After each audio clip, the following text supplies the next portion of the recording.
And now, it's time for another episode with the two brothers who ice fish from the same hole, who have kicked the same field goals, and who will have you laughing from start to finish. Bringing you the sports, music, and entertainment straight from their Eskimo hut. It's the Eskimo Brothers Podcast.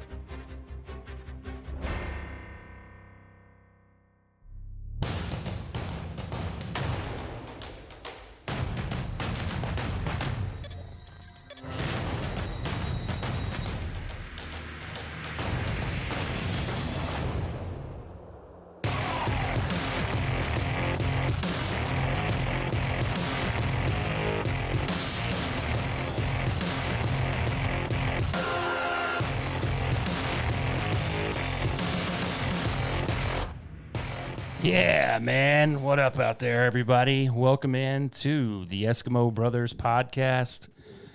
This is episode 127, man. What's going on, brother? Oh, not much, man. It's always good to be here. Always good to be back in the, what do we call it, the igloo? Yeah, and it's a good thing because it's like fucking 83 degrees outside in February here in Texas. So yeah, no shit, dude. I'm wearing shorts. What happened? In wintertime. Yeah, we're in shorts and T-shirts, and it's February. Love it. Yeah. I mean, I'm kind of over the whole cold anyway. It didn't really get that cold here, though. Like maybe for a week. Mine's doing it now. Oh, nice. Yeah. My habits over here are starting to move over that way. Okay, mic problems, we're good now. But yeah, it didn't get that cold this year, I don't think. Like there was like a week where it was stayed under freezing as for the high. Yeah, maybe. no, it was like and then that there's a week. few other days like that. But that was it. Mm-hmm. Usually, so it's like every 2 or 3 years is when we have a fucking crazy ass winter where like ices and snows every fucking where and its power grid goes out and Oh god. it's only happened once, but you're right. The winter was not bad. I mean, that was that 1 week or week and a half or whatever. Yeah, where whatever it it was chilly. I mean, it was cold. Don't get me wrong. It was cold. Yeah. It was teens, and I'm like, this sucks. But then it was like back up to 40s, 50s, and I'm like, this is great, dude. I don't like it. If winter stayed like this every year, I'd be fucking happy. I mean, I don't like it. Yeah, not that kind of shit though. Like where it's like 25 degrees one day and it's 70 the next. That's when you start getting fucked up. My only concern is, will the summer be 200 degrees every day? It will. Yeah, of course it will. I'm like, God damn it. Yeah, it is. That's Hold the on. one thing that'll always be like, that's always going to be consistent. It's going to be 100 degrees a lot of days in the summer now. Hold on, the AC. Don't give out on me now. Yeah, really. Anyways, welcome in. 127. We're here. We're happy on a Sunday afternoon. Like Leaf said, it's beautiful outside. We got some beers in hand to hit and record. So thanks for joining us and thanks for listening out there. We really do appreciate that, as always. Like I said, make sure you're on YouTube, on our YouTube channel, youtube.com/@Eskimo Brothers Podcast. We record live. And we'll be doing some live shit with the baseball stuff. And there's just a lot of stuff coming down the pipeline. So just want to throw that out there up front. All right, man, let's get into it. Oh, boy, what a week it's been. There's been a lot going on. We have so much to talk about. MLB spring training games are started. They're here. The spring training is 100% underway. Not only have the players all reported, but this week they've already started playing the games. So we've got spring training games going on and a lot of other stuff. So just want to say up front, we're going to follow up on something we talked about last week, a little docu-series that I mentioned that we both watched this past week. It was that Selena and Yolanda, The Secrets Between Them, which was like this little 2-episode docu-series that was basically the side of Selena's killer, Yolanda Saldivar, I believe that, yeah. And she got interviewed in prison. Yes. On this documentary, and then some of her family members were interviewed as well, and that's all it was really. None of Selena's side was involved except for like the prosecutors from the state. Right. Yeah, the prosecutors were in it. There was the negotiator that because she was in the truck for like 6-7 hours. Yeah, like, I didn't realize it was that long. Yeah, I didn't either. Yeah, but yeah, the negotiator, he was on there because he talked to her the whole time during that whole time. And there's a lot of audio that I never heard. Yeah. Same. That's another thing. We'll get into that here in a second. But yeah, he was on there. And then, nobody from Selena's family, because obviously they do not believe a word that Yolanda says about anything. So, no, especially like the father, he's really been outspoken about her and her opinions. So, yeah. So, it's 2 episodes. One of them's like an hour and a half, and the other one's like 45 minutes. So, it was a pretty good time there. Yeah. And so, like I said, it basically starts off with their relationship. So they had, like, if you've seen the movie and you've seen the stories, it's pretty fucking accurate, actually. She was like a fan or whatever, and then started the fan club, which that's what she was known for, being like the president of the fan club for Selena. And then, but she also did like the business side of it too, helping her with her like boutique that she started. I already knew all that, but this goes into depth of like how close they were. Their relationship, basically, they were almost like sisters, honestly. You're right, yeah. As they got to that point. Right. Because early on, Abraham trusted her to go with Selena when he and her mom couldn't go with her. They sent Yolanda with her. That's right. Like when it was events that they couldn't be there for, and just said, hey, man, watch her, make sure she ain't doing crazy shit. Yeah. So, yeah, they hung out a lot, actually. Yeah, they did, man. They hung out a lot. And so, not diving in like too deep because you may want to watch it. I mean, I recommend it, actually. It's very good. At first I was like the timing of it, and then just it's her. I was like, I mean, come on. Yeah. Like, but then once you watch it, it's a little different open than your you eyes think. a little bit. Yeah, it's a little different than you think. There's some evidence that I never knew existed, and some of the story that I'd never heard. Yeah, me too. Ever. Yeah, 100%. Yeah. Like the fact that everybody knows that, like a month before Selena's death, that they basically thought that Yolanda was stealing money. Right. I could have sworn that was like totally true and proven, and it's not. There's been no charges against her on that. I did not know that. I thought for sure there was. Yeah. If it was enough money for them to bring it up, they said it was like what, thousands? And thousands? And to be pissed about it, you would think they would have went after her in court. 100%. At least, I mean, on top of the murder, at least for embezzlement. Yeah. I couldn't believe that. I was like, there's no charges. Add more time to her sentence, which is, she got a life sentence. Yeah. And so that's an example, as well as, even after that meeting, which was basically like, we don't want you around, or you're, it's basically over. Well, even after that, like a week or two later, like her and Selena went to Mexico together. Yeah. I mean, stuff like that. There's like, obviously they were still friends and had a relationship that I didn't know. Yeah. It was more Selena's dad, basically like, get out of here. We don't want you around type of thing. And that's been known that like, he was always kind of a hard ass. Yeah. He had a grip on her whole career. Yeah. Like, I mean, he had a chokehold on it basically. He ran everything. Mm-hmm. And he was, and you could, even in this documentary, anybody who talked to him said he's an intimidating dude. Like didn't really seem like the nicest guy either, a lot of the time. So yeah, exactly. So there's a lot of evidence, like I said, that you haven't heard about until you watch this docuseries. If you have any interest, and like I said, I recommend it. It's really good. Yeah. And again, you do get. Obviously, you get Yolanda's side. She tells her whole side of it, and at the end of the day, I mean, you may feel bad for her, but at the end of the day, she did shoot her. Right. I mean, that's just the way it is. Like, now, yeah, and that's the only part that nobody on the planet Earth except for her and Selena knows. Right. And Selena's dead, so she can't say nothing about it. Yep. But even if it was an accident, or if it wasn't, can't prove it. Doesn't matter. So it doesn't matter. You had the gun. Yeah. There's only 2 people in the room, dude. Right. She didn't shoot herself. It's going to be hard for you to prove there was an accident when nobody fucking saw it. Yeah, that's what she says the whole time, is that it was an accident. She didn't mean to do it. Yeah. And take from whatever, but at the same time, it is pretty strange that there was a lot of stuff that we didn't know. Like a week before all of that, or 2 weeks before the murder, she had already resigned. Mm-hmm. No, I didn't know that. Yeah. And she was going to start a new nursing job. She was a registered nurse before all this happened. Yeah, she had a job offer. Yeah. For her in San Antonio. She was leaving Corpus Christi, staying in San Antonio, and she had a job offer. She was moving on. Yeah. And so it was just really weird how all that happened. Yeah. Now, again, in the room that morning, we don't know what happened. Right. You can. She tells you what happened. Yeah. But, that's her side. That's her side. And like you said, whether it was an accident or not, it still doesn't matter. I mean, you're the only one, other one in the room. You shot her. Right. So you have to pay the consequence. Yeah. And like you said, life sentence. But yeah, the timing of it, like you said, next March 2025, she's up for parole.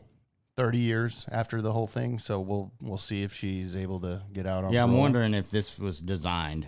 I mean, I don't know why you would wait 30 years to bring up all this evidence, because they've had it for a while. Yeah. But I mean, I don't know. I mean, maybe because she didn't feel like she had a shot at all. I mean, you could fight your case every day you're in jail. Yeah. You can appeal. I mean, unless you if you brought new evidence in. Right. You could. None of this evidence was brought up. Yeah. That's the weird thing. Because she must have not had it was a great definitely lawyer it was definitely stacked against her from day one because of how the celebrity that Selena was. Yeah. I mean, everybody, like, she even says, she goes, what was it, like 2 hours after the murder, her dad had a press conference and said it was Yolanda and she was a disgruntled employee. Disgruntled employee. And that's not true, dude. No. Yeah. Because it shows, and there's proof. Because even on that answer machine where we found out she had a new job, she had to go to orientation or whatever. Yeah. Then there was like 5 or 6 voicemails from Selena that were nice ones. Yeah. So. Oh, I know. Remember that? Yeah. She was like, I'm calling you from the plane. Calling from the plane, Buffy. That was her nickname for her. Yeah. And I was just like, yeah, this sounds like they were still friends. Exactly. Yeah. And what it was sounding like was when she resigned, Selena did not want her to quit. Yeah. Because she was basically like, I can't run this boutique by myself. You're such a big part of this. Yeah. Now, if that's true, I don't know. That's just what's in the documentary. I'm not saying, I'm not taking sides over here. Yeah. I'm just saying that's what's in the documentary. Like I said, watch it for yourself and see how you feel or think about it. Like I said, though, at the end of the day, after everything's out there, you still shot her. Whether it was an accident or not, we don't know. But either way, you pay the consequences for that. She's dead. So, and that's what I was saying. Like, if you could have proved it was an accident, obviously it would have been just like manslaughter. Yeah. And you would have had a lesser sentence. But I mean, there's no way you could have proved that. It's your word against a huge community that thinks you're guilty immediately. Right away. Good luck, you know. Yeah, and the prosecutors in the documentary, they just said like, yeah, no, she planned to kill her. Yeah, it's like, this is straight up murder. That's what they said. I'm like, I don't know. Yeah, I have no clue, but it's very interesting. Like, I thought it was kind of going to be one of those, like, you know. I thought it was just going to be like... I thought it was going to be bullshit type stuff. But, I mean, they brought a lot of stuff. But there's evidence. Yeah, it was just like, whoa, I didn't know they had all this shit. Yeah, they had plane tickets with Selena's name on it and her name. The day after she supposedly got... fired almost. Got fired or got accused of embezzlement. Why would they go to Mexico together? Yeah. If Selena was like, you're taking money from me. And so, there's a lot of shit on there. It doesn't add up, really. So it's definitely a larger picture to the whole story that you get. So pretty interesting. Yeah. Go check it out. I'm glad I watched it. Yeah, I did too. It's very interesting. Yeah. Okay. Hey, one other thing, man, I got to say real quick before I know you got a couple things in the entertainment world. I just want to say we finally got this, which I've been super excited about, but I haven't fucking heard about it until this past week. Finally, we finally have a fucking release date for the reboot of the movie The Crow. Oh yeah. Remember that? Yeah. Brandon Lee, obviously a great cult classic movie. If you've never seen The Crow, it's really good. It's based off a comic book, and it's about a guy who. It's been a long time since I've seen The Crow, but I'm pretty sure his family gets killed or whatever. He does as well, but then he comes back for revenge. Right. It's really good. Yeah, it's a good movie, yeah. So I already knew that they filmed a reboot of this, and they wrapped up principal photography on this like 2 years ago. Oh, wow, yeah. And so we were waiting for the release date, but it had been so long, and finally we got a release date for this June 7th of this year. The Crow is coming out, and who's playing the main actor, Brandon Lee's character? That is Bill Skarsgård. Yeah, I saw that. Who is very, very, very good. Yeah, you know him from It. He played the clown in the remakes of it. Yeah. That guy can transform into anything, so I don't see him having an issue playing the Crow part at all. No. Yeah, it has been a while since I've seen the Crow, the original. This is not like a sequel. This is a reboot. Right. So we'll see what they do, but it's been a long time since I've seen that movie. Matter of fact, I was trying to watch it before we recorded today, but I just didn't have time. Yeah. But I will watch it before seeing this one. And this will be good, man. I think this guy is one of a kind actor who, like you said, can do anything. Yeah. So I think it'll be solid. It will be weird because, like I said, the original one is a very cult classic. So it has a lot of like cult fans that are like, "Don't touch this." Yeah. Because they've done like some sequels to it. I've never watched any of those. I'm like, yo, Brandon Lee died, bro. Like, yeah. And he died on set too, by the way. Yeah. If you don't know that story, that's another one. It was a gunshot thing where it was supposed to be blanks and it wasn't. And we thought that would never happen again, but Alec Baldwin was like, "Hold my beer. Yeah. I'm going to shoot somebody on the crew." Yeah. Two people actually. One of them's going to die. Yeah. But yeah, I'm interested. June 7th, 2024. It's interesting that they chose Midsummer. This would be kind of a good September, October movie. Right, yeah, closer to Halloween. Yeah. Because it's kind of got that feel to it. It's a very dark film. Well, and the original is based on that kind of close to Halloween. They call it like... That's right. It was called Hell Night or something, and they go out there and just cause all kinds of fucking... this gang or whatever that killed him. Original was great. Yeah. Like I said, it's been a while since I've seen it, but I know Brandon Lee was amazing in that. Yeah, he was. Like I said, unfortunately, if you don't know the story, he died on set. Right. Filming, but they had enough done to where they still put it out. But yeah, looking forward to it, man. Looking forward to it. Eric Draven, that's the name of the main character. I knew that. Yeah. So we will see how that rolls out on June 7th, 2024. Just wanted to mention that to everybody out there. That is an exciting thing to see come to light. Finally, they've been done filming, like I said, for like 2 years, dude. So wow, we'll get to that, and that may be like a review that we do because I feel like that's just gonna be solid, bro. Yeah, I want to go see that one. Yeah. All right, man. All right, we got another premiere for a TV show that I'm all about. I've seen every season so far. It's been a while since season 3 is over with. I might need to go rewatch some of those, but The Boys finally has a premiere date for season 4, season 4, June 13th. This summer, so right around the same time. Right around the same time. We got some good content already in the summer. Yeah, absolutely. And I'm pumped about this season because Jeffrey Dean Morgan, who I love, that's right. He's gonna be in this one. And so I didn't read. I think I saw what his character was gonna be, but I didn't read it, so I'm not real sure. But I will see it this summer. Absolutely. And this is on Amazon. I think they just drop all the episodes, so you can binge watch it. Yep. So I'll have this knocked out in 2 or 3 days. And if you haven't ever watched The Boys, over a weekend, you're missing out. Oh, it's such a great spin on like superhero stuff. Yeah. And it's really good. It's so good. It's like the dark side of the superhero life. Yeah, let's put it this way. Homelander, who's like the Superman, is a piece of shit. Yeah, he definitely is. But I love him. Yeah, it's fucking... It's been a while since I've seen this first season, but I remember like when I was first watching The Boys, and like the main lady who was like the kind of their like that's Elizabeth Shue. Yeah. She's like not I wouldn't say their supervisor, but more like the director. Yeah. So basically, what it is the superheroes are actually a company. Yeah. And so that they actually have like a board of directors. Yeah. And like she was like one of the directors. It's like the CEO or something. Yeah. She kind of was. She's in charge of all these motherfuckers. But she's like, I just remember this one scene, and like I said, it's been a long time since I've seen the first season, but I just remember because it sticks out to me. But like, she's in her office, and I think she just had like a kid. Yeah. And she's like breast pumping. Yeah. And like Homelander's like watching her, and he's like licking his lips and shit. I was like, Jesus, bro.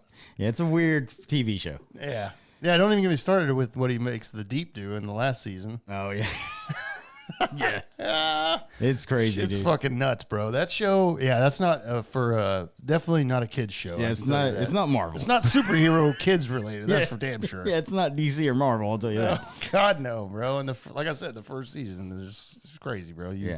Like the first episode or whatever. Like the guy that's like faster than Like the Flash almost. He fucking runs through somebody and like obliterates them. Yeah. I was just like, Jesus. One of the main guy's girlfriends, like she's kind of standing on the curb there, and A-Train. Yeah, A-Train. He fucking just, because he's juiced up on some of the stuff that makes them superheroes. Yeah. It's basically drugs or whatever. Yeah, and it splatters the chick all over the boyfriend. It's crazy. It's a wild show, but it's so good. It is really good, dude. Yeah. And so I'll be watching. Last season, what's his name was on it. He was the guy in Supernatural. God, I can't remember. Jensen Ackles is his name. Okay. And he was that one guy, the older Captain America guy. Yeah. It's like, because I'm not a pussy or whatever he said. He's like the total alpha male type guy. Absolutely. He made that season so fun, dude. It's gonna be solid, and just to say real quick that this season hasn't even come out. You saw that they already renewed it for a 5th season. Yeah. So that's how popular this show is. Yeah, it's massive and it's fun to watch. So it's one of those ones that's one of the shows, really the only show that's like currently going from season to season that I'm watching right now. Yeah, absolutely. So hell yeah. I love that, dude. That's great news. And the fact that it's not over. We still get another season after. Oh, yeah. Absolutely. Hell yeah. Also, so over on the music side of things, I've been following this thing, which I didn't know was going on. But there's a trial. It's actually started this week. And it deals with the Eagles, classic band, the Eagles, and some handwritten lyrics to Hotel California. And there's some other songs as well. But handwritten lyrics to Hotel California, that would be Don Henley. Yeah. Right? Yeah, him and Glenn Fry both. Oh, yeah, that's right. Because they talk about that in the documentary. They both wrote it. It's basically a notebook. Okay. Apparently, or like a notepad or whatever. But anyway, so what it is so now the Eagles are going to bring up their alibis to the court this week. There's 3 men that stand trial for a crime involving the handwritten lyrics to Hotel California and other Eagles songs. There's over 80 pages of band lyrics, some of which ended up at an auction after a writer sold them to a rare books dealer. So when they first came up for sale in 2012, Don Henley came out and said, "Hey, those are mine. They got stolen." Oh, wow. So, okay, yeah. So he's like, those are, yeah. So that's why this trial's going on. Okay. And this isn't the first time Henley has taken like legal action over Hotel California. So now a group of men have been charged with conspiracy to own and sell the allegedly stolen lyrics, and Henley is slated to testify against them this week. So basically, wow. Yeah. So I didn't know this. What happened was like 4 decades ago, Ed Sanders, a writer who founded the rock band, the Fugs, was working on a biography for the Eagles. The band reportedly allowed him access to their archives, notepads of lyrics, all kinds of stuff, right? Mm-hmm. So he sold he sold them to Glenn Horowitz, a rare books dealer, for $50,000 in 2005. Horowitz then sold the lyrics to Craig, a former curator for the Rock and Roll Hall of Fame, and then he suspended them over the charges. And now Edward Kaczynski, owner of the memorial company, Gotta Have Rock and Roll. So, yeah, after the men attempted to sell some of these lyrics through their company, Henley caught wind of the scheme and bought them. He actually bought them for like $8,500. Don Henley? Yeah. Wow. But now it's crazy, man. Yeah, I didn't know this was a thing. Yeah, so now there's these 3 guys somehow got a hold on in 2019, 84 pages of lyrics. And so now, they raided the house and got in 2019. It's just now going to trial, which is crazy. That makes sense. Everything's pushed back. So, and this article tells how they got it's a whole long thing that I'm not going to go through. But anyway, they're at trial right now. Don Henley's supposed to testify against them this week or next week, and we'll see what happens, man. I've been following this because, man, that's crazy, dude. Like when it's like a handwritten thing, that's worth a ton of money, especially when it's the Eagles. Absolutely, and it's the song. It anyways. Yeah. And if it's the song Hotel California, holy shit. Oh God, that would be worth so much money because that song is so massive. Yeah, I mean that's one of those songs that every fucking person on earth knows. Yeah, and it's played constantly everywhere, but. It's fascinating that sometimes people still have this shit, like when they were younger and wrote these lyrics and songs and everything. I'm like, how the fuck did they think to just keep that shit, bro? Like, it's crazy to me. And I guess it's a little, I've never done it. So obviously it's like, if it's your baby, then you're like, I'm keeping this. But yeah. Like, for example, the Eagles, like the Notebook, and then like Metallica, like James still had like the handwritten lyrics to Puppets, and I'm like, how the fuck did he hang on to that, bro? Because how many times do you think that guy's moved since '85 when he wrote it? Like, how the hell did you keep up with everything? He still got the fucking shoes that he wore on stage that were all ripped up and like beat to hell. He still got them. That's crazy. They were in the museum when you went on tour. You're like, there's his shoes, and I'm like, how the fuck did he think to keep these? Exactly. Yeah, because some people, man, just hang on to shit. Like, I don't know if they're exactly hoarders, but like, well, it's smart. I don't. There's a lot of shit I wish I still had, and I just never fucking kept up with it. You know? But at the same time, there's a lot of shit where I know that I've gotten rid of it, and then but it's like some of those things where you think like, oh man, I used to have that. I wish I still had it. Yeah. But then like if you had it, it would just sit somewhere and collect dust for forever. Yeah, exactly. So it's like, yeah, I'm not a hoarder, bro. Just get rid of this shit, bro. Yeah. But I get it. Like with something like that special, I guess you make it a point to be like, okay, make sure this stuff stays in this where it needs to be, and I know where it's at, and it's just crazy. Yeah. So, but that's insane. I didn't know. Yeah, they were trying to recover a notebook with, you said like 85 pages of lyrics. Yeah. And 3 guys saying it is theirs, and they can do whatever they want with it, and Don Hill was like saying, "Fuck you, bro. Those are mine." Yeah, I don't know how you could prove that, but I guess. Yeah. I know one thing. Don Henley's got the money to pay for lawyers. Yeah, he's fine. Yeah. They're still torn, bro. He's still fine. Yeah, he's good. Yeah. Nice. But that dude, and also real quick in the music news that I saw that I think I sent you as well, and I posted about this because I'm just like, come the fuck on, bro. Oh yeah. So this past week we got the Louder Than Life festival lineup, which is like a huge festival in Kentucky. I've actually been to the Louder Than Life festival in Kentucky. I saw Metallica headline there. 2 nights, like 2 or 3 years ago. I don't remember. That's my last festival ever, by the way. I'm never going to another festival. No, I'm not even kidding. And if I do, then it'll only be when I get fucking private bussed in past every person in line in like a special side stage spot, because I'm not fucking with the crowds ever again in a festival, dude. Yeah, those things are awful. My last one in history, and I'm not fucking joking. So Louder Than Life, and then another festival, Riot Fest. We got the lineups for those, and guess who was one of the headliners, bro? Or I don't know if they're a headliner, but they're up there. Actually, I think they do headline.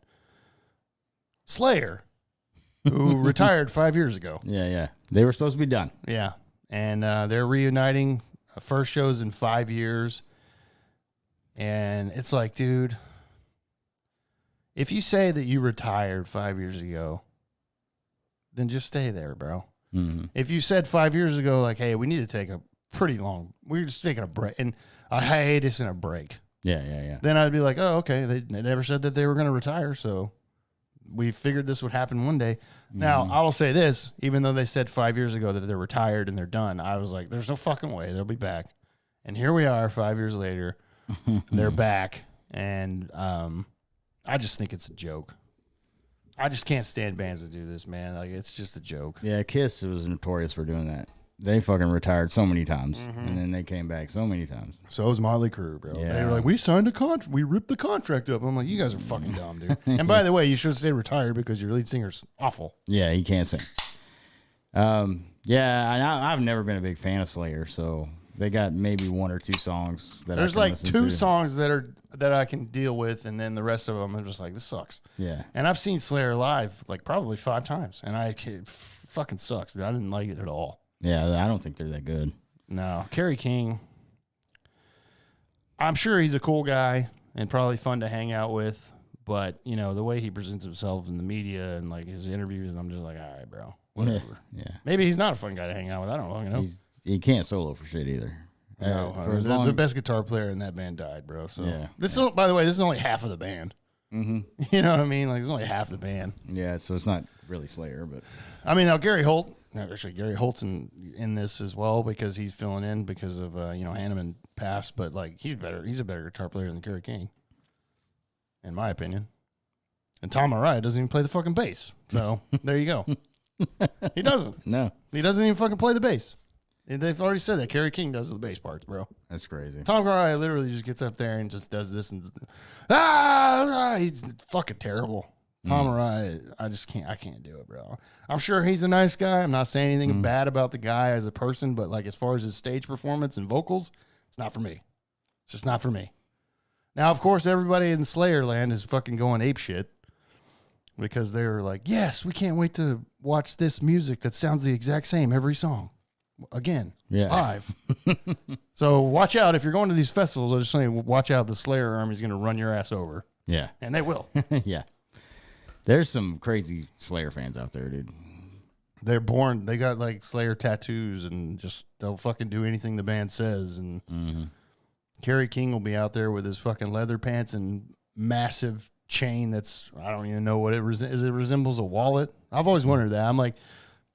Because you know how some people have a chain wallet that's a small chain. Kerry King wears a fucking massive chain, like one of the like that should be attached to a fucking anchor. Yeah, and he's wearing it on his fucking hip, and I'm like, I don't understand what that symbolizes, bro. Yeah. I mean, he walks around, he's like cling, cling, cling, cling. You hear the fucking chains and everything. I'm like, dude.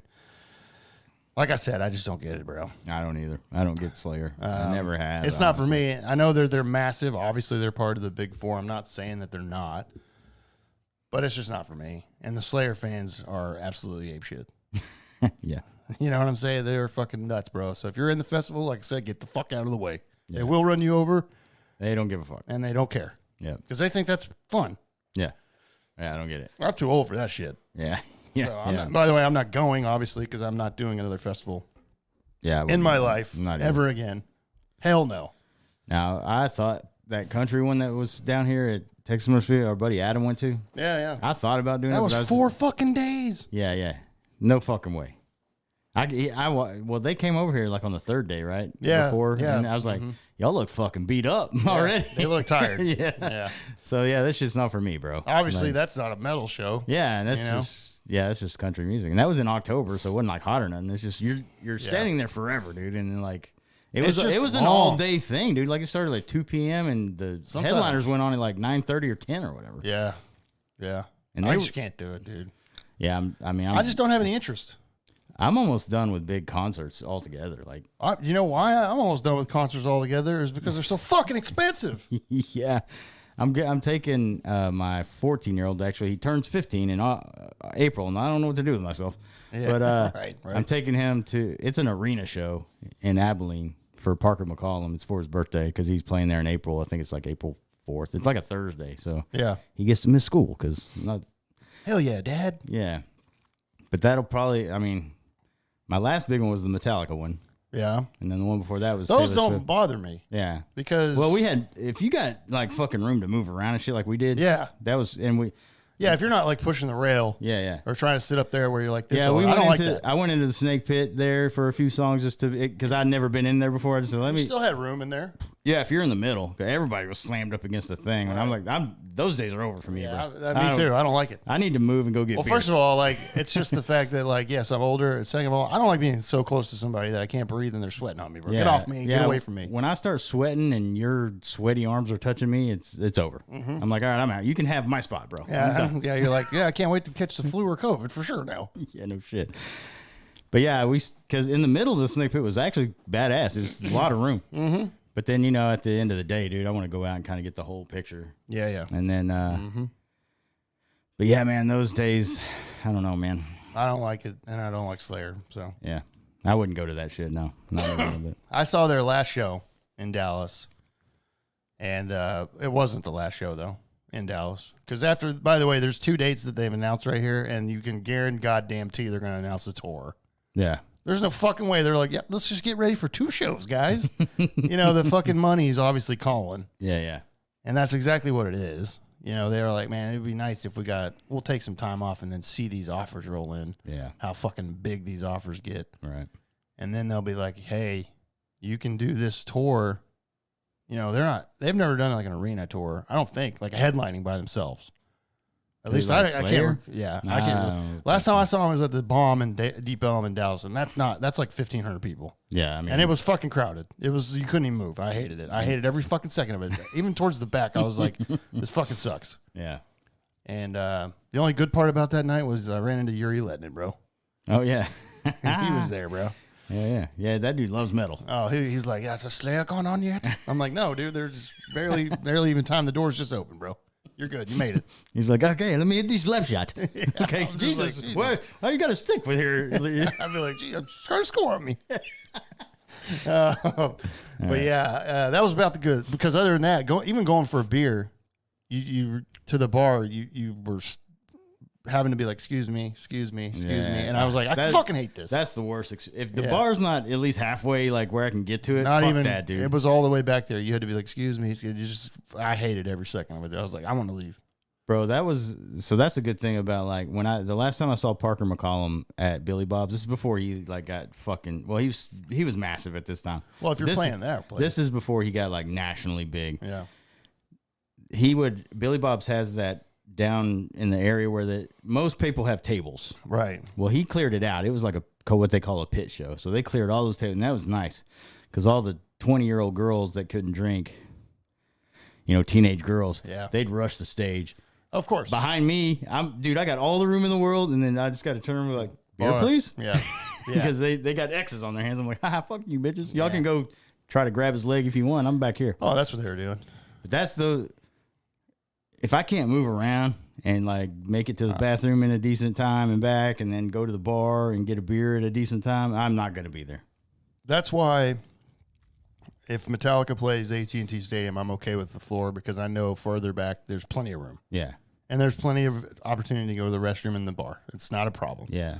They do a very good job of that. Yeah, those 2 nights we went to was a very comfortable experience. I had no problems at all, and I like that. And if I'm uncomfortable, and then I'm pissed. And festivals do that to me. Yeah. Just to wrap this up. They piss me off. I'm not doing them again. And I don't like Slayer. Did I say that? Yeah. Okay. Fuck festivals and Slayer. Yeah, there's a goddamn... It's just a joke to me. It's just a joke. We're retired. Oh, let's reunite. It's just a joke. Okay. A couple other things before we jump over to some sports, man. And mainly baseball, because, I mean, if you look around, guys, there's not much going on in the sports world these days right now. Yep. You know what I mean? Okay. I got to say this real quick, and I almost saved this for the last, but I was like, fuck it, let's just bring it up now. Elon Musk, who is on our thumbnail for a reason. Now, you may have heard of Elon. I mean, yeah, you may have heard of Elon Musk. Jesus, where have you been if you haven't heard of that guy? He has another company. He's got several, obviously. Neuralink. Have you heard of this? Neuralink. Yeah. This is his company that is implanting a chip into patients' brains, basically, is what it's doing. The billionaire startup says it's developed a brain implant to help humans use their neural signals to control external technologies. Now, in January last month, they implanted their first patient, and they implanted the Neuralink chip into their first patient's brain. Musk recently said the patient seems to have made a full recovery, no ill effects that we are aware of, and is now able to control a computer mouse and move the mouse around the computer screen just by thinking. That's what the fuck is going on with Elon Musk's Neuralink brain technology right now. And this is just the start, by the way. This is just the start. Like I said, this is designed to help use your neural signals. The company is aiming to restore lost capabilities such as vision, motor function, and speech. So that's incredible, by the way. Yeah. But I'm a little scared, bro. That doesn't sound... What if they're like, let's put a fucking software update out to the ether, and you're like sitting there, bro, and it's brain waves, bro, or whatever, radioactive waves, or whatever, you know what I'm talking about. Yeah. In the air. Yeah. And you're just like the Matrix, bro. You're just plugged into the fucking Matrix. That's what it makes me think of, dude. Yeah, and then they say, go assassinate somebody or whatever. Exactly. And then you're just like walking and you're like, I can't fucking do it. I can't stop. And you become Jason Bourne, dude. And you're like, oh, shit. How did I know how to do this? Yeah, Jason Bourne or Jason Statham. Yeah. What's the job? Yeah. I told you I'm retired. What's the job? There's a fucking guy out on TikTok that does Jason Statham. He does it perfectly. Perfectly, bro. He's like, they got my wife What's the job? Yeah, he says that over. He's like, all right, what's the target? He's like, I'm just a humble bee farmer now. But what's the job? It's literally perfect. That's another thing it could do, bro, is like fucking get you to do a perfect impersonation of somebody, but just because it's controlling your fucking brain now. Yeah. Although, like I said, it's just developed to help you use your own neural signals. But man, it scares me. I would never let somebody implant a chip into my goddamn brain. That's pretty scary shit. Like, I don't know. Maybe they paid this guy money to do it. Mm-hmm. Of course. That's the only way, dude. You gotta give me fuck you money, and then I'll be like, all right. Now, this in-human clinical trial is just one step of their path toward commercialization. So, having said that, like I said, this is a clinical trial for the humans. Now, in order to even get to commercialization, you got to go through intense fucking data safety shit and all that and testing before you can ever get approved by the FDA, which that shouldn't be too hard. The FDA will approve shit that'll kill us. Yeah. There's poison in our fucking foods, dude.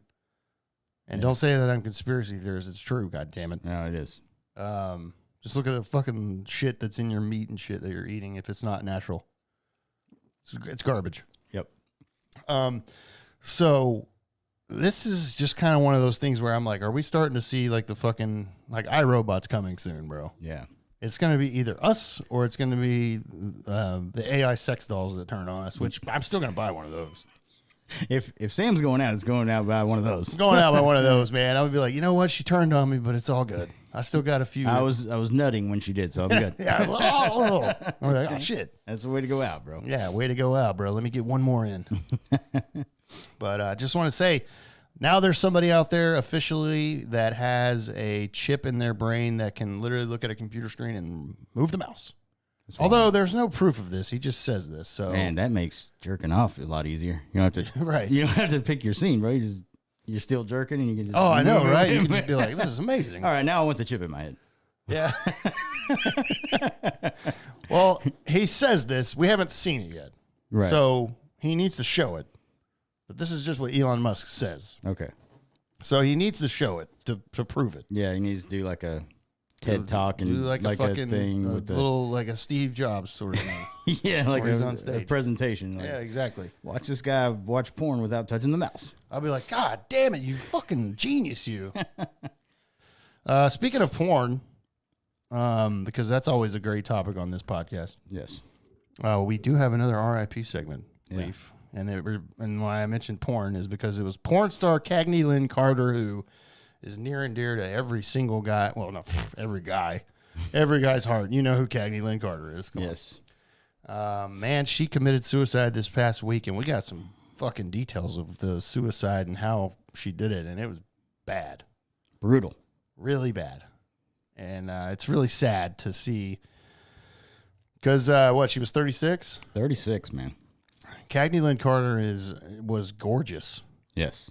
Very beautiful woman, and has done quite a few amazing scenes. Mm-hmm. And it's really sad that this happened. Now, the details that came out about this are, like I said, it's gruesome. She put a shotgun in her mouth and pulled the trigger. Man, that's the way to go. I mean, how do you do that? How do you get the thought in your head? It was like, just put one of the most powerful guns in the world in my mouth and pull the trigger. I guess you didn't want to leave any room for doubt. Yeah, well, no, the shotgun's That's gonna finish the job. I'm trying not to laugh. Yeah, no. Well, you're right. No, that's gonna be one nasty scene. It's gonna be everywhere. And there is a note that was left, but obviously her mom has it, I believe. But she did not read it. She didn't like say what the contents were. Obviously, it's probably personal. So.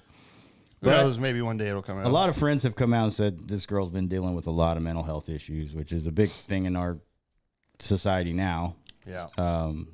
But man, it's a lot of porn stars do this. Like you've heard this. This isn't just the first porn star. Well, a lot of drug overdoses usually. Yeah.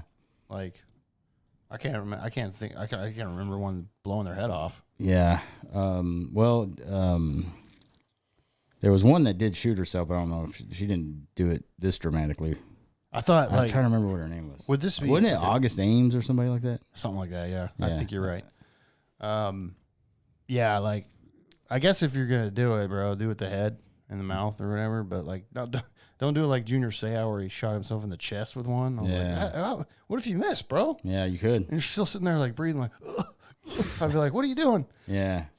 There's no room for error or no room for doubt, like you said. If you're putting it in your mouth and blowing your head off like that, and like Cobain, but then again, like, hey, Kurt Cobain may not have done it himself. We don't know. Yeah, we don't know about that one. We don't know about that. There's too many questions on that one. This one was clear cut and dry that this is what she did. Yeah. And it's very sad. Yeah, she was out of the industry and she was in like Ohio and she was doing like the stripper pole aerobics stuff, dancing or whatever, exercising. She had her own shop set up. So it looks like she was trying to move on from that whole world and just be kind of gotten into the fitness and doing the stripper exercising classes are big right now. It's weird because they're saying it came out of nowhere because like 2 days ago or before this, she was in Florida and she posted a picture of her in Florida happy. Yeah. And, I mean, that just goes to show you don't know what's going through somebody's mind. Right. Instagram and social media doesn't tell the whole story. How many times have we seen a happy couple posting pictures and then the next day or turn around, they're divorced? Right. So, well, and then, they say that the happiest people in the world are the ones hurting the most usually. So that's, you can't really tell. So that's why they say it's... Can't get in somebody's head, bro. Right, yeah. You never know what they're going on outside of when the doors are closed and nobody spotlights off. When you're by yourself. Right. It's scary. If you have somebody that has some sort of mental thing, like, check on them, make sure they're all right. But this is sad. Cagney Lynn Carter, R.I.P., and your work lives on. I know for a fact it does. Yeah. Because the scenes are still searchable. They are. They're out there. For life. And there's some good ones. Cheers to you. R.I.P. Cagney. R.I.P. I don't even know her real name, actually. I didn't look that up. Yeah, I didn't see it. Okay. Moving on, man. Let's get into some sports, baby. We got basically just some a few MLB things. I mean, like I said, dude, guys, have you woke up? This is 2 Sundays now without football, so we're in the phase of like we're gonna probably at some point talk about the Dallas Stars because that's our home hockey team. They're gonna go to the playoffs, but for now, they're just in the regular season doing all right. But MLB, like I said, started spring training. Last week when we recorded, we said, hey, the spring training's here. They're going to report for work, in full squad workouts. Well, now, fast forward a week, here we are. Spring training games have officially started. The Rangers played like their third one today, actually. Yeah. It just started like 40 minutes ago.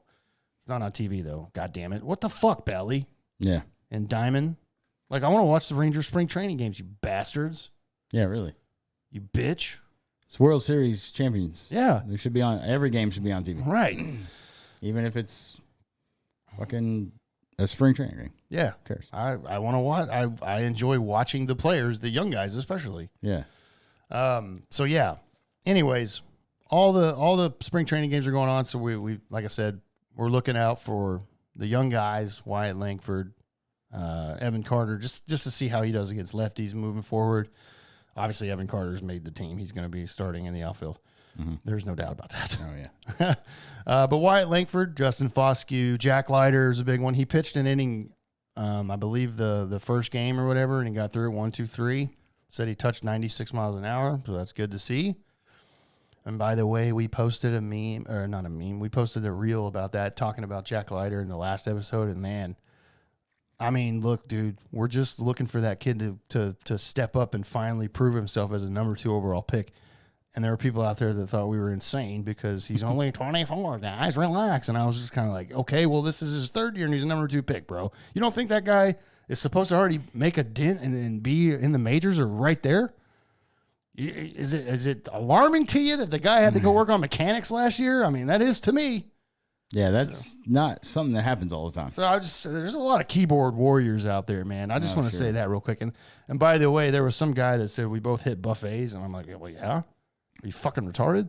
Yeah, we're not professional athletes, guys. we like to eat food and drink beer, bro. Yeah. What the fuck's wrong with you? Yeah, a guy that didn't have a profile picture.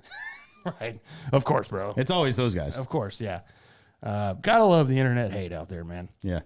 It exists. It's everywhere. It doesn't matter what you do. Just post something about sports and they'll be like, you're fucking stupid. Yeah. I'm like, all right, bro, whatever. But anyways, Jack Leiter had 1 inning and got through it 1, 2, 3. It's good to see. Just one little outing so far. So it's great to see that he didn't struggle. He got through it. We'll see what he does moving forward. It's just one little spring training game, though. So he's got to go, obviously, prove way more than that. But those are the guys that I want to look at and watch. And then just keeping track of this whole free agent situation. I've never seen this before, dude. I've never seen this many top free agents still available in spring training games that have already started.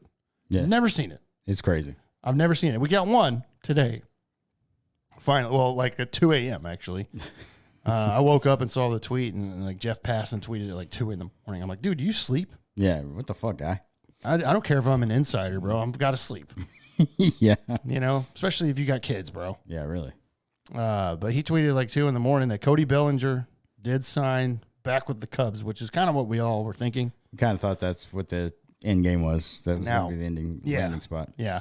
3-year deal, $80 million. Now, originally, if you remember correctly, Scott Boras is his agent, of course. Yep. The guy that's ruining baseball. Yeah, he wanted $200 million. That's what his starting price was on Cody Bellinger. It's batshit crazy. Yeah, and he didn't get it, obviously. Of course not. $80 million, 3-year 80. Now, both of the Bellinger contract is he has the option to opt out in his first 2 seasons with the Cubs. So he can opt out after his first 2 seasons, each year, actually. Yeah. I think I saw that the contracts lined up $30 million the first year, $30 million the second year, $20 million the last year. Okay. But Jesus, $80 million in 3 years is a ton of money. That is a ton of money. And so Bellinger is going back to the Cubs, which I thought that was going to happen anyways. So, yeah, I mean, that's one Boras agent. There's a client. There's like 3 out there still. Snell, Montgomery, and then I can't remember the other Boras client, but that's one. So I think this is going to be what Montgomery gets, dude, or like Snell. But I don't think 3 years for the pitching. I think they're going to at this point, like I said, dude, it's got to be close to where they're like, just fucking give me a 1-year deal, man. At some point in this situation, in this process, yeah, you're the player. The agent, Scott Boras, a piece of shit for sure, ruining baseball, but he works for you. Mm-hmm. You could go to him and be like, just get me a fucking deal, dude. Yeah. Stop fucking around. Right. Spring training started. I'm behind the schedule now. Yep. Pitching wise, for sure. Yeah, definitely. You're not out there. Like, of course, you're probably throwing bullpens on your own, but you're not with your coaches. You're not with your catcher. Right. It's just, you're not getting stretched out. It's not the same, yeah. No, you're not. You're definitely not pitching in games right now. No. And I think at some point the players need to go to the agent and be like, dude, just get me a goddamn 1-year deal with somebody. Yeah. I want to fucking be out there and I want to pitch. Yeah. I want to play baseball. You know, and I completely agree with Manfred on this whole deal of there needs to be a free agent signing period. Yeah. This shit should not carry over to spring training. It's ridiculous. Right. Yeah. There's got to be a deadline because like we said before, most of the time going into spring training, your team is set by this point. 100%. And when you got 2 big name pitchers still out there that some agent is holding hostage, that's bullshit. You got to sign something by this date or you don't get to play for the season or something maybe or whatever it is. Something. Yeah. Yeah. Boras came out and talked and said like the MLB teams are being cheap. Okay. And that's why I'm like, no, they're not being cheap, bro. They're just not overpaying for your goddamn clients, man. Yeah. Jordan Montgomery is good. We know that. He was very good in the playoffs and everything. He has not won a Cy Young. Let's be clear here. Yeah. Now, may have a story with Blake Snell. He's got 2 Cy Young awards, but he ain't worth 9 years, 270, bro. No, ain't no fucking way, dude. Yeah, like, let's be realistic, man. Yeah, yeah. Like, Jordan Montgomery, like we said, 20 to 25 million a year is fair. Mm-hmm. And 25 is almost like pushing too much. Yeah, yeah, for Montgomery. Yeah. And I mean, I'm just saying, dude, he was great last year and I want him back. Of course, we've both said that. Right. We want Jordan Montgomery back on the team, but not for 25, 30 million. Yeah. For 5 years. I mean, come on, dude. Right. And I know like players and agents are going to say, let's get what you think you're worth. And if you think you're worth more than $25 million a year, great for you. But good fucking luck. I'm just saying, Nathan Eovaldi. Teams obviously are sending you a message. We don't think you're worth that much, bro. Right. Otherwise, you have a fucking team. Yeah. A contract right in front of you. Somebody like Jordan Montgomery should be on a team right now. Yeah. And it's Boris. I'm pretty sure it's Boris's fault. And it might be Montgomery, some of his fault, because he's not saying, bro, just give me a goddamn contract to sign. Well, that's what I think is both. Yeah. Because I think Boris is telling him, like, hey, we're going to hold up. We're going to hold. We're in a holding pattern. These players trust those guys because they know the business. The players don't deal with the money side of things normally. They just sign the paper, you know. No, they let the agent handle it. Yeah, but like I said, like I'm saying, I trust you, man. Make sure it happens. But now you're sitting here a month into spring training and you're still sitting on the couch. Not a month, but it's like 3 or 4 games into spring training. Or, yeah. Like I mean a month because they reported like what 3 weeks ago the pitchers were supposed to. A week and a half, 2. Yeah, something like that. Yeah. Well, like it doesn't matter either way. You're already behind schedule, and it shouldn't be allowed. First of all. Yeah. But like I said, it's on both. I guess it's on both because the agent's telling the player like, "Hey, I'm taking care of this. Don't worry." Like blah blah blah. But like I said, as a fucking player, you've got to go to your agent and be like, "Just get me I want to play, dude. God damn it, dude. What are they offering me? What are the Rangers offering me? What can they do? If they can't do anything, then somebody's gonna offer Jordan Montgomery something, dude. It may not be what he wants. Oh, he probably got great fucking offers. Yeah, it's not like this guy hasn't had a fucking call. Right. Jesus. Yeah, it's not like the phone's not ringing, bro. Yeah. You got offers over there. You just need to sign one of them. Yeah, just won a World Series and pitched very well throughout the playoffs. Right. Yeah, it just may not be the fucking 7-year, $230 million that you think, bro. It's not happening, dude. Right. But just saying, you've got to, as a player, and I heard Kevin Millar say this last week too. He said that, bro. He's like, dude, as a player, you if you want to play, you'll fucking be there. Yeah. He's like, that's what I'm thinking. And he knows he was a fucking player. Yeah. But I would be that way, 100%. I'd be like, dude, I'm itching at the fucking. I want to go play and be on my fucking team, dude. Yeah, no shit. Jesus. Yeah. So I've never seen this, dude. I've never seen, not like to this degree with multiple top free agents. Yeah. Like we thought once fucking Ohtani signed, we thought this was going to be a goddamn domino, like each day, just fucking everybody's gone. Yeah. We thought it wasn't going to take long for all the big names to get signed after that. Yeah. But Ohtani's contract was so fucking weird. They probably didn't know what to do. Also shouldn't be allowed. Yeah. In my opinion. No, it shouldn't. So anyways, that's what we're doing right now in spring training, guys. But we'll hopefully have some more stuff. But I think that I'm still holding on to Chris Young's comments at the very beginning of spring training where he was like, "Yeah, we don't think there's going to be any more additions." And it does sound like Ray Davis is basically like, "Yeah, no more spending money." Yeah. Well, and you can look at that a couple ways. You can look at it like, "God damn it, Ray, you're a billionaire. Sign Jordan Montgomery," or you can look at the other side of it. It's like the payroll's the highest it's ever been. So yeah, it's not like the guy hasn't opened his checkbook. It just sucks that we're not getting Jordan Montgomery back. Right. Oh, and then unless something happens, like a 1-year deal that they're like comfortable with, I don't know. But I do know one thing: Ray Davis does have some money to do it. Oh yeah, he does. So it's not like this guy's like, Jesus Christ, we're scraping by here. Yeah. Like that, the franchise is going to be revenues out the ass because they just won the World Series. I'm telling you right now, bro, they can make so much money just by selling shirts and fucking jerseys, and tickets are probably at an all-time high for selling. I mean, good Lord, man. Once you win the World Series, I mean, this town especially is known for fucking fair weather fans jumping all over that shit, dude. Yeah. No, Trevor Bauer has not signed anywhere yet. That's another pitcher that we still don't understand why nobody's fucking signed Trevor Bauer, dude. Nope. And I actually just watched a TikTok of him the other day doing a live batting with somebody. Dude was throwing like 95, 96, bro. I'm like, sign me up. I don't know how he's not on a team. I'm just going to say that every time we talk about it because it's crazy. Yeah, it is, dude. I feel bad for the guy, honestly. Just because he's railroaded. I don't get it. Yeah, it's I mean, he's got a ton of money, but I still feel bad for the guy because he just wants to fucking play. Yeah. Now, one thing that we did notice out there in spring training as well from every MLB team is their uniforms are different this year, specifically the pants.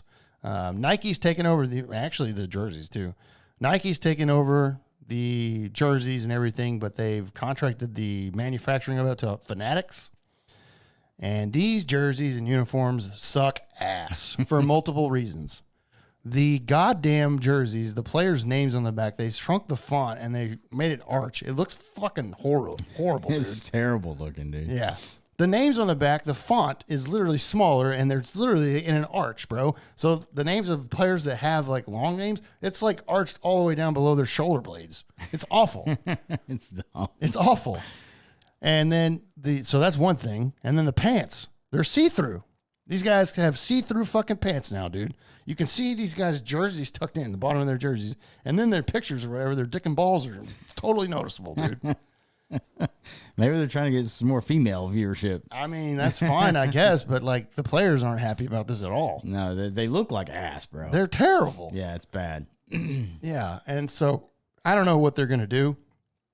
I have no idea if they have any plans to, like, redo the I don't know, dude. At this point in time, I think you're fucking so late to the game that like you can't manufacture shit like mass manufacture shit. I don't know. There's some old ones laying around. Fucking get those back out because these are awful. Yeah, they're bad, man. Yeah, that when I saw the last names on the back of the jersey, I was like, what are they doing? Mm-hmm. What is that? It looks so bad. They're so small. Yeah. And it's arched. I'm like, what the fuck, dude? It's straight, right? Yeah, it's straight. Straight. It's like they were literally perfect. Yeah. So these are bad, and like I said, the players aren't happy about them. And then I mean, there's a goddamn picture, and I posted this on our podcast page of a Giants player literally taking a picture, and you can see his nuts. Yeah, it's clear as day. His ball sack's right there. Mm-hmm. And I'm like, yeah, those are nuts. Yeah, I mean, yeah, it's not like you can't tell. I mean, it's there. The fucking nuts are just right there, bro. I'm like, alrighty. For kids to see that, that's pretty bad. I'm just throwing that out there. Be better, Fanatics and Nike. Like, I don't understand. Now, Bruce Bochy was actually asked about this the other day. He was actually asked about it by a reporter out there in Surprise, Arizona. And Bochy was basically like, the reporter asked, he was like, what do you think about the jerseys or the pants or whatever? And Bochy's like, what do you mean? Yeah, I think he was just playing. Yeah. And the reporter was like, yeah, there's reports that they're too tight in some areas. And Bochy was like, well, you're looking a little too hard, aren't you? And just fucking with the guy. And then he was like, nah. He's like, I know they're looking at it. That's what he said. So I don't know. I don't know, dude. They say they're thinner material, and then the companies came out there and said, like, this is the same. We didn't change anything. I'm like, okay. Yeah, whatever. You can fucking tell. It's like very noticeable. I've never ever seen a player's nutsack. Yeah. Until this year. So you changed something. Yeah. Yeah, they're bad, man. It's so bad. Yeah. So we got to look forward to that. I guess we'll see what they end up doing. But that's a big story right now out of the spring training is these new uniforms. The pants, whatever, but the jerseys themselves, I have no desire to buy one of these. These jerseys suck, dude. Yeah. They're awful. Yeah, they're bad. The names on the back are so fucking bad, dude. Yeah. Crazy. If I buy one, it's going to be a custom one where I get to pick what I want on it and shit. Yeah. Yeah, you got to go to that little place that I went and got my blue one where the fucking font is perfect. Yeah. I'm like, don't make the shit small. Right. Make it like a normal fucking font. Yeah. Jesus. I imagine next year they'll have different uniforms because this ain't going to last long. This is so bad. I mean, if it's Nike, that's fine, but redo them. Yeah. You know what I mean? Yeah. Fanatics sucks, by the way. I just want to throw that out there. They do, yeah, they're bad. Now, one thing, Leaf, I wanted to mention real quick before I got like a little football thing too. As far as the Rangers go with the TV shit that we were talking about so much, and why they're like hamstring on like spending money, I guess because of that. That's what they're saying. Did you see? And I sent this to you. The Arizona Diamondbacks, what they're doing. Yes, I did see that. I sent that to you because I'm like. And I don't even think I followed up with you. I'll just say it to you. Yeah. Arizona Diamondbacks started dbacks.tv. The NL champs, reigning NL champs.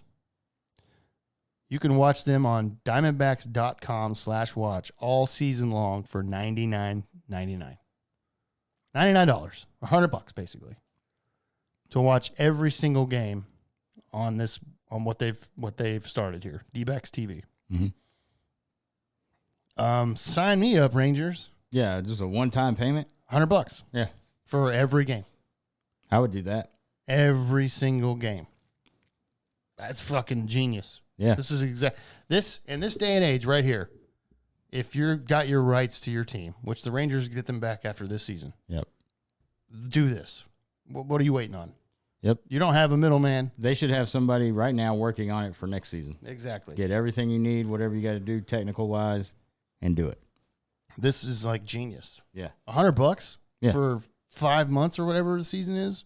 April to 6 months. Yeah. That's like $14 a month or some shit. Yeah, I'll do that all day. Fuck yeah. Like, hello. I mean, the only reason you have like for me personally, I have Fubo, but the main reason I have that is for like during the Rangers.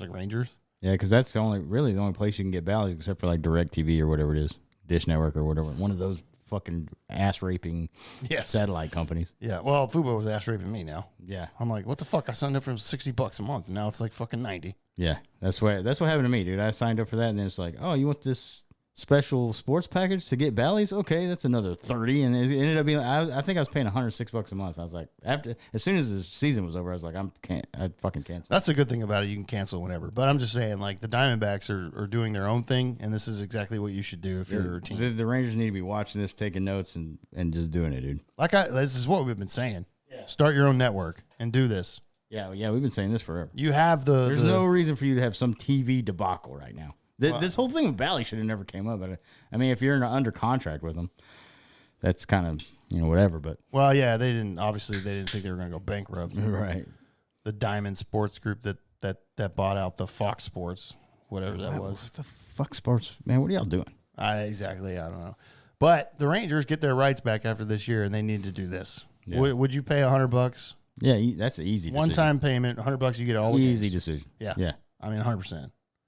Now, the only thing you'd have to do is, like, figure out a way to, like, make sure you can watch it on your TV and shit. But you can, like, cast it from your phone or something. Smart TVs are so easy now. Oh, yeah, dude. I mean, you could probably download this on any smart. That's what they need to be working on. Just make sure it's compatible with the smart TVs. You can download. If it's an app, I guess it's an app. Right? I don't know. I don't think so. Or if I think it's just like a website, like a streaming thing. Well, you just smart TV. You just go to the internet browser and just pull it up. Yeah, and you're good to go. Or you can you can cast most things from your phone to the TV, to a smart TV, if it's connected on the same Wi-Fi network and shit.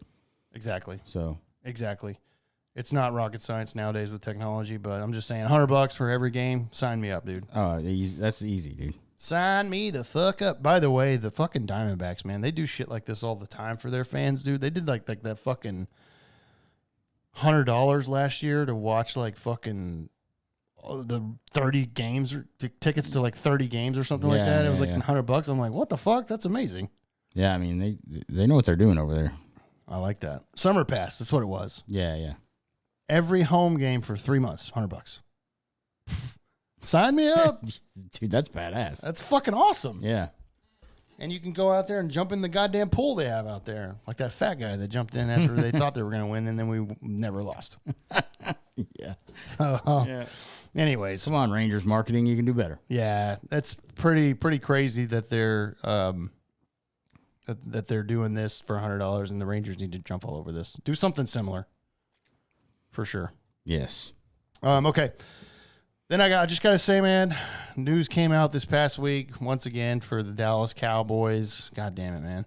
I said I wasn't going to talk about this shit till the draft. Yeah. But they just keep doing it, man. Jimmy Johnson went on a radio station, bro. And basically, here's what he said. Since the Ring of Honor, I am on his advisory board now. I am on Jerry Jones' advisory board now. That means nothing. I know, right? I was going to say right after this quote. We were talking on the phone. I talked to him about an hour after the Green Bay loss, and he was talking about what all he needed to do because he had big decisions on Mike McCarthy and Dan Quinn and Dak Prescott. Everything is hunky-dory now. I am back in the fold with the Cowboys. So, it seems like, and there were some Homer fans out there like, fuck yeah, we're back, baby. And I'm like, okay, well, first of all, if you had decisions to make on Mike McCarthy, you made the wrong one. So if Jimmy Johnson didn't like Mike McCarthy, which I think he was okay with McCarthy, but I'm not. Yeah. Then he already made the wrong decision. Mm-hmm. By the way, Jimmy Johnson's been out of this shit for 30 years, guys. It's not like this guy's got a messiah. Yeah. He's old. First of all, if there's anybody that knows Jerry's not going to listen to a motherfucker, it's Jimmy Johnson. Yeah, that's true, too. I mean, he won 2 Super Bowls in a row and he got fired. How's that fucking happen? So, yeah. Come on. You guys think this is this is the key piece y'all were missing? Yeah. Jimmy Johnson wasn't on the advisory board. Where's fucking Super Bowl, baby?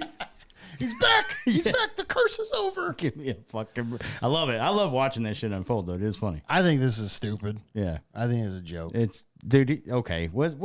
Yeah. I think it's a joke.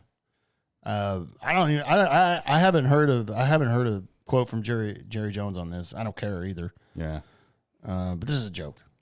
This is a joke. Yeah. This must be something for the Netflix show. It's keep them in the fucking spotlight. Yeah. You know?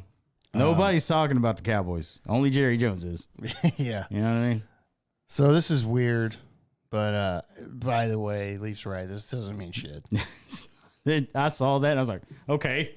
Yeah. That was the missing piece? Yeah. And well, it's just like you said, like that guy doesn't listen to anybody. Yeah. He's not going to start listening to Jimmy Johnson now. Yeah. 30 years fucking later.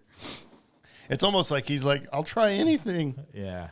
Selling his soul. Yeah. Oh, even though Jerry Jones doesn't want to win. We know that. We've seen the quotes. Yeah. I know people will rip me a new ass for saying that because they're like, this guy really wants to win. I'm like, okay, does he? Yeah. I mean, he's going to give Dak Prescott a contract that's the most ever. So I don't believe it. And by the way, if and when, you know what? Not if and when Dak Prescott signs his extension this offseason, which is going to be record-breaking, I want to say fuck you to Dak Prescott for taking that much money because you're just hamstringing the rest of the team, dude. Yeah. You are. Tom Brady took discounts, bro. Yeah, he took to make cuts. sure the team was fucking okay. Yep. Dak Prescott's like, I haven't won a goddamn thing. Give me $60 million a year. Jerry's like, absolutely, that's the market. Fuck. Yeah. So yeah, if you're a Cowboys fan out there, congratulations, Jimmy Johnson's back in the fold, which means absolute dog shit. Yeah. So there you go. Yep. All right, man. Way to go there, Jerry. Yeah. Whatever. Well, at the end of the day, yeah, me and him hunky dory. Okay. All right, man. Leaf has something that he told me it was a crazy story, but he said you're gonna cry. It's a different. I know we try to keep crazy stories light and funny. I read the article, just the title of the article, and it pissed me off. Then I read a little deeper, and I got even more pissed off. Oh boy, this one's bad, guys. This is not a funny one. It's not. But this is a problem. Okay. And so we need to address this. But anyway, I don't know if you've seen this or heard of this, but an Ohio mother left her 16-month-old daughter home alone in a playpen while she went on vacation. Oh, God damn it. Now, that I just saw so the title of the thing was this: Ohio mom who left toddler alone when she went on vacation pleads guilty to aggravated murder. I was like, how do you do this? Then I found it. Then I read more and I got even more pissed. 16-month-old, dude. Right. That's fucking terrible. You want to know how long she went on vacation for? 10 days, bro. Yeah, that's ridiculous. I mean, what the fuck? Crystal Candelario, 32 years old, pleaded guilty to child endangerment as part of a plea deal with Cuyahoga County prosecutors. Agreed to dismiss 2 murder counts and a felonious assault charge. Candelario now faces a life term when she's sentenced. She gets sentenced on March 18th. Put a bullet in her head. Yeah, really. That should be her sentence. So authorities said Candelario left her daughter, Jalen, in the Cleveland home when she went on vacation to Detroit and Puerto Rico in June 2023. When she returned 10 days later, she found the girl was not breathing in the playpen and called 911. What do you fucking think was going to happen? Yeah, what the fuck, dude? Emergency responders found the child was extremely dehydrated. Really? Dude, toddlers got to eat like every 2 fucking hours. Yeah, and 16-month-old can't do anything by themselves. Pronounced her dead shortly after they arrived, obviously. Died of starvation and severe dehydration. This is where, the abortion thing starts coming into play for me. I'm like, some people don't need to have kids. Yeah, that's what I was gonna say. It's like obviously some people, we know this. Some people should not be allowed to have kids, bro. Like I don't know what you're thinking. Like did you really think you could leave your kid in a playpen for 10 days and you come back and everything's gonna be fine? How could you even leave him for 5 minutes? Yeah, a 16-month-old. Yeah, barely a year. Dude, old. I remember when my daughter was that young or whatever, like it was like you have to be eyes on at all times. 24/7. Yeah. Yeah. I mean, when they're asleep, you get to take a break. That's it. Yeah, exactly. When they're napping, usually what they say is just when they're napping is when you need a nap because other than that, you don't get no sleep. Yeah, because you're fucking running all over the place. Yeah.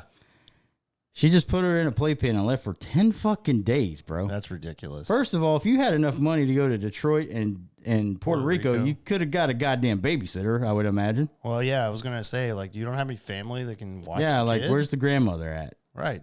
I mean, I don't know this chick's story. Where's the dad at? Yeah. Oh, well, yeah. No comment. Yeah, women can pick. I'll tell you after how I feel about this story, bro. After we're not live on YouTube. Yeah, there's some things I want to say that'll get us canceled for sure. But. Right, yeah. That's awful. That's awful. So I don't mean to bring the whole thing down here, but I mean, this pissed me off so bad. And I was like, this is where she should get the death penalty, bro. The judge should have said, I'm not going to recognize your plea deal. Yeah. I don't know if I should say this, but I'm going to say it anyway. I'm going to set up the old hangman noose out in the front yard, and we're going out there right now, bitch. Yeah. Well, I mean, these type of people, I have no sympathy for somebody who does something to a child. Yeah. Nothing. No sympathy whatsoever.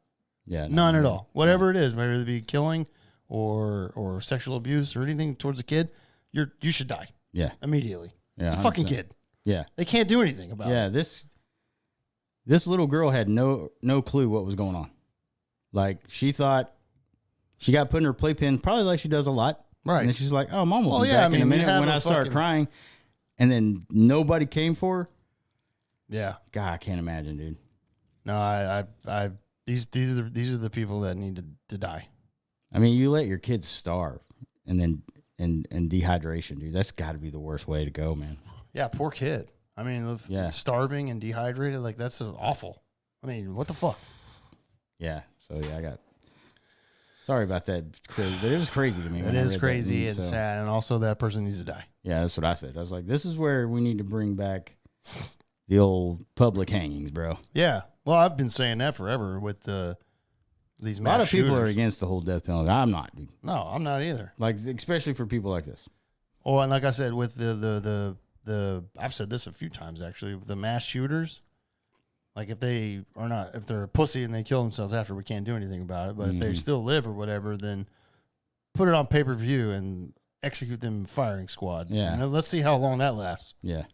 Yeah, definitely. You know what I mean? Yeah. And then I'm just saying, do it and see how long that, people start to think again about doing this dumb shit that they're doing out there. Yeah. To innocent people that have nothing to do with them at all. Yeah. You know what I mean? Like, and this child's the same way, bro. That child's innocent. What the fuck? 16-month-old? Mm-hmm. They're barely fucking walking. Well, they're walking. Well, they should be walking for like 4 months, but yeah, they're barely even alive, dude. And like, to be like, I'm just gonna leave them here and go on. I mean, you're a piece of shit. 10 days, bro. You're a piece of shit, and you're an evil human. By the way. Yeah. I hope you get murdered in prison. Mm-hmm. To be honest with you, because usually somebody, I don't know about females, but males, if they do something to a kid, bro, you're not gonna have an easy time in prison. Yeah, you don't make it long. One of those guys find out about that, they will beat the living shit out of you and probably kill you. Yeah, especially if it's like kind of this high profile. This was AP is where I was reading off of. Associated so Press. People know. People know. Yeah. So when she goes in there, there's probably going to be. I hope she gets her ass beat to death. I hope she gets for every day. Yeah. It's the same with. Somebody should starve the fuck out of her, bro, and let her die like that. I know, dude. The guard should just leave her in there and not feed her and let her fucking dehydrate and starve to death. Yeah. It'd be great. I'd be like, that's what you fucking did, bitch, and that's what you get. Yeah. That's my fucking judgment. Yeah, there we go. You don't want me to be a judge, bro. Oh, I'd be a hard ass. I'd fucking kill everybody. For stuff like this. Yeah. Now somebody's got like a little ticket or something like that. I'd be sympathy, but you know. How many fucking repeat offenses you got, bro? Right. And then we'll talk. I'm like, dude, I sped when I got here. It's cool. Your ticket's fine. Yeah, I'd be like, all right, bro, just slow it down, bitch. Yeah. If I see you again, though, we're fucking talking. Yeah. Nah, those people need to die, bro. Yeah. That's sad that we have people in society like that. Okay. Well, let's lighten the mood to leave. Yes, let's do that, please. All right. Yeah, because we're almost at time here. Let's lighten the mood. And then me and Leaf are going to watch the rest of this NASCAR race, actually. So it's already started. It's 63 laps in. It started earlier than I thought, actually. It's crazy. Yeah. But anyways, okay. I was going to do a little story, but it also involved somebody dying. And I was like, maybe we go to something else. I meant to pull this up, or I meant to talk about this like a couple weeks ago, but it just we had some other stuff going on. Yeah. So the list is out for 2023. So we're not too far into 2024 yet, but this is 2023's full list of the worst rated fast food restaurants in each state. Nice. Now, I'm not going to go through all 50, obviously, but we're going to hit on a few. Okay. Let's start with our state, Texas. What do you think the worst rated fast food restaurant in Texas is, bro? Yeah, and there's a fuck ton of fast food restaurants. Yeah, there is. But the worst rated. And this makes total sense to me because I haven't been there in forever, and there's one pretty close. Let me think. Is it Taco Bell? No. Would it be there's too many people. It's probably like Long John Silver's or some shit, right? That's a good guess, but no. I think that's considered fast food. Yeah.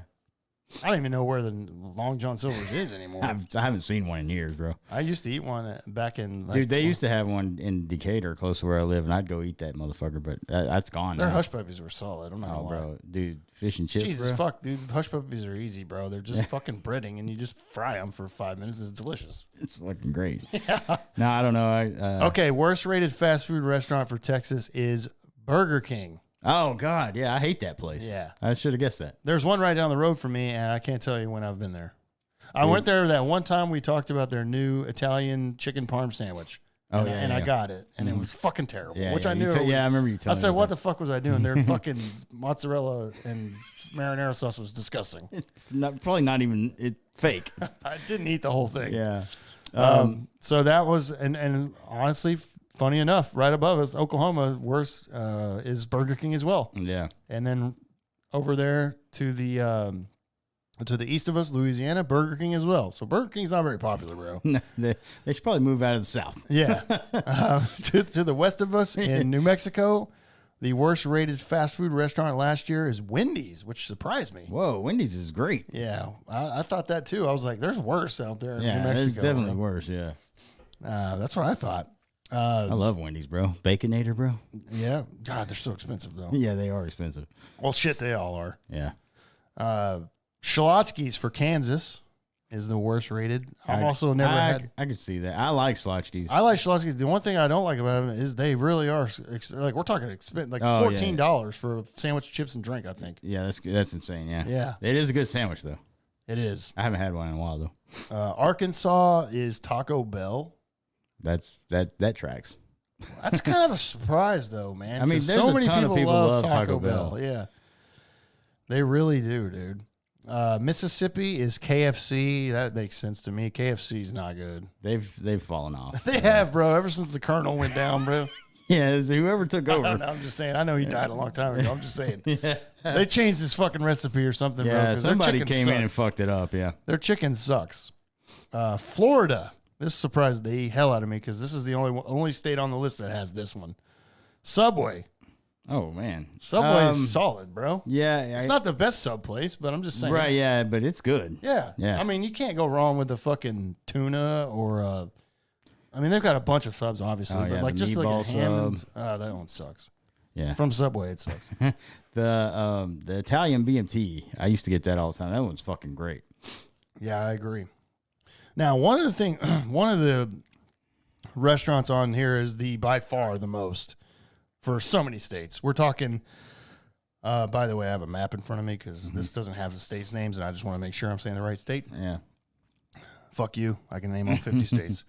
Alabama, Tennessee, North Carolina, Kentucky, Missouri, Ohio, West Virginia, Michigan, North Dakota, Montana, a lot more northeastern states like Vermont and stuff like. There's a lot. They're all McDonald's. Oh, nice, yeah. That's going to be my worst rated, right? Well, in Burger King too. They're right there. They're neck and neck. McDonald's, I can't do it. But they have the edge over Burger King because their fries. Yeah, their fries are good. Yeah. That's usually because, like, my kids will still eat McDonald's. And, like, when I take them back to their moms or whatever, that's what we get for the road. And I always grab me a fry, bro. Yeah. I got some problems with some states on here, bro. Yeah. Like South Dakota, for example, says Dairy Queen. I'm like, yo, back the fuck up. Bro, Dairy Queen's good.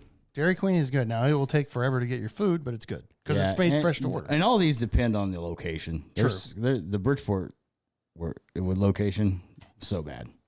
Very true. Oregon says Arby's. I got a problem with that because their sauce alone puts them on top.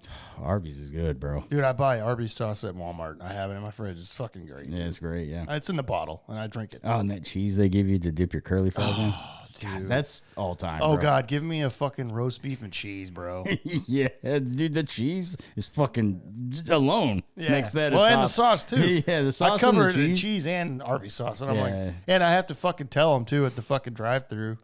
I'm like, they're like, you want some Arby's sauce? I'm like, yep. And then I get to the window. I'm like, yo, throw me like fucking 10 extra Arby's. Don't be cheap, bitch. Yeah. When they asked me, you want cheese with your fries? I was like, give me 2 of them, please. Yeah. Because, dude, I get a large curly fry. One thing of cheese isn't doing it for me. Yeah, I've done that. I made the mistake where they're like, you want Arby's sauce? I'm like, absolutely. And then I don't say that or whatever. And then I get home, bro, and there's, I got my large curly fry and a roast beef that I'm going to pour all of it on, eat everything. And they give me two packets of Arby's sauce. I'm like, bitch. Yeah. This is one thing. I remember the last time I went to Taco Bell. That was the one thing they were good at. When I said I want like fire sauce, I'd get like 50 of them. Well, same with Taco Casa. I was like, Jesus. Same with Taco Casa. I was like, can you call the fucking Arby's down and say, this is how you put the sauce in? And Whataburger with their ketchup. Oh, yeah. Shit, yeah. I say, I want some spicy ketchup. And they give me 2 for a large fry. I'm like, yeah, they didn't give me nowhere. Thank God I can get it from Brookshires over here. Taco Casa is the same way, bro. I'm like, they've actually physically asked me at the drive-thru window, how many do you need? I'm like, I just need a couple because I got like 1 taco. Yeah. And I still go home and there's like 30 in there. I'm like, Jesus, somebody just fucking. I got fucking hot sauce for weeks, bro. They grab a handful, bro, and they just throw it in there. I'm like, all right. Yeah. I don't need these. Yeah. Yeah. And then to wrap it up, just a couple others here. California says Panda Express. I have an issue with Colorado. On this list as well. Firehouse subs. Oh, God. I wouldn't think that would be nowhere near the bottom. Firehouse is so good. Oh, God. It's better than Subway. Oh, 100%. Yeah. It's not even close. And those crazy bastards in Alaska say Pizza Hut. I didn't think that was fast food, but what's in Alaska besides that? I mean, I've never been to Alaska. So. I haven't either. I don't know what they I don't want to go. It's fucking cold. Yeah. And you can't see anything because it's dark all the time. Yeah. Or it's light. It depends on what season it is. I can't go to sleep because it's fucking daytime 24 hours. Dude, I remember that Dave Attell episode where he used to go. Dave Attell, what was that on VH1 or whatever? He had a show. Yeah. Where he would do a comedy show in a city, but then afterwards he would go explore the city. And he was in Alaska when it was daytime all the time. It was like he's getting drunk, hammered. It's 2 a.m. His sun's out. I'm like, what? That's weird as balls. That reminds me of that movie Insomnia. Yeah. That's what it was. It was called Dave Attell Insomniac. Okay. Yeah. The movie Insomnia, though, that was that's a Christopher Nolan movie. Yeah. With Al Pacino and Robin Williams. That was a great fucking movie. It was. It's all daytime, and Al Pacino's getting fucking crazy because he hasn't gone to sleep because he can't because it's daytime. Yeah, he's like blacking out his windows, bro. So Still can't fucking sleep because he's like rolling over at 3 a.m. and shit, and it's like fucking. Yeah, but then there's another season where it's like night 24/7. Like it's like noon and it's fucking pitch black. That's like 30 Days a Night, bro. That movie, that vampire movie. Oh, yeah. With Josh Hartnett, bro. That's right. God damn, that's been a long time since I've seen that one. Yeah. There you go. There's 2 movies you need to fire up this week, bro. We got it. There we go. We'll do it. Hell yeah. Let's get the hell out of here, man. Let's watch the rest of this race, bro. Let's do it, dude. I don't, my driver wrecked, I think. Damn it. Yeah, mine's top 10 right now. Yeah, I see that. All right, well, we're going to watch the rest of that because, guys, there's nothing else to watch on TV, so fuck you if you make fun of us. Yeah, we used to watch NASCAR, and then we kind of fell off. We're going to the race here. Yeah, we're going to go to the race this year. Now we're going to watch this one. Going to try to get back into it, see how it goes. I like it. I love it. So, yes, we're getting out of here, man. Thanks so much for listening and hanging out. If you hung out with us on YouTube, we really appreciate it. Again, like I said at the top, man, youtube.com/@Eskimo Brothers Podcast. We really appreciate it if you go out there, like the videos, and then most importantly, hit the subscribe button on our channel. That's free to do. That just helps us, man. It helps us grow. and get our videos out there to more people. And then make sure you follow us on social media, please. That is how you know when we're going live, our plans, our funny stuff, our clips, everything. Follow us on social media everywhere. Facebook, Instagram, and TikTok are all at Eskimo Brothers Podcast. And then we're on Twitter as well, or X, whatever you call it. I just say Twitter because everybody knows what that is. Yeah. That is at Eskimo Bros Pod. We're out there as well, and I fuck around on there, and Leaf does too, and we'll just have a good time. Yeah. I can't wait for Rangers people because I'm getting in arguments with them because that's just what happens because they're fucking stupid. Yeah, there's some geniuses over there on X. That's right. And what a fucking platform. Yeah. Shout out to Elon Musk though for buying that. I'm glad about that. Let everybody fucking say what they want to because it's freedom of speech. God damn it. Yeah. No shit. But then of course our audio's coming out on Tuesday as well. That's right. We come out everywhere you can find podcasts on all the audio platforms. Our big ones are Spotify and Apple.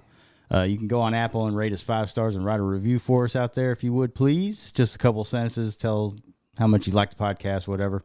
That helps us with the algorithm over there on Apple. And then on Spotify, all you got to do is go to our page and hit 5 stars on it. You don't have to write a review. That helps us out on the old audio platforms. So we'd appreciate it if you go over there and just take a couple seconds out of your day and rate and review the pod for us. We would appreciate that so much. So thank you very much. Appreciate it. We'll see you very fucking soon. I believe the plans are, and if you're listening or made it through this whole thing, we would love you so much for that. Yes. I believe the plans are we're going to record on Saturday this next week. March 2nd is the day. We're going to do a Saturday. That we prefer that. There's a new brewery opening up about literally a minute and a half from my house. And we're going to record and then check that out and have a good day. That's the plan, right? That's the plan. Okay, perfect. There you go, man. So that's what we're going to do. A little heads up for you early on in this week. So take care of yourself, man. Have a great fucking week. We'll see you very fucking soon. We love you. Cheers, everybody. Cheers. This has been another episode of the Eskimo Brothers Podcast. Thank you for listening, and be sure to follow or subscribe to the podcast on your favorite podcast streaming service. And until next time, remember, an Eskimo Brothers bond is worth more than gold. I'm falling low.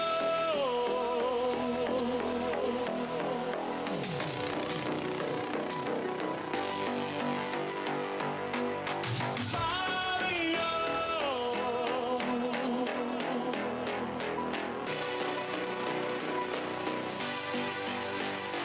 I'm falling low.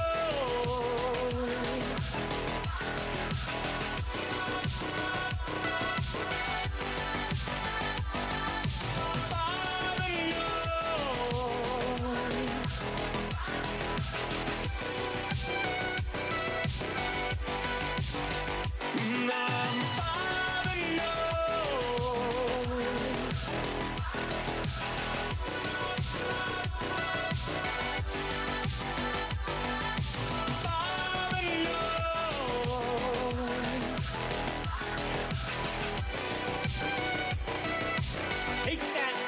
Get out of my face!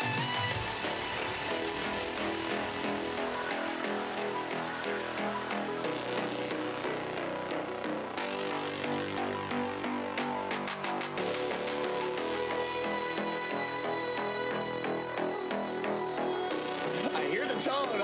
I can construct this into something, man.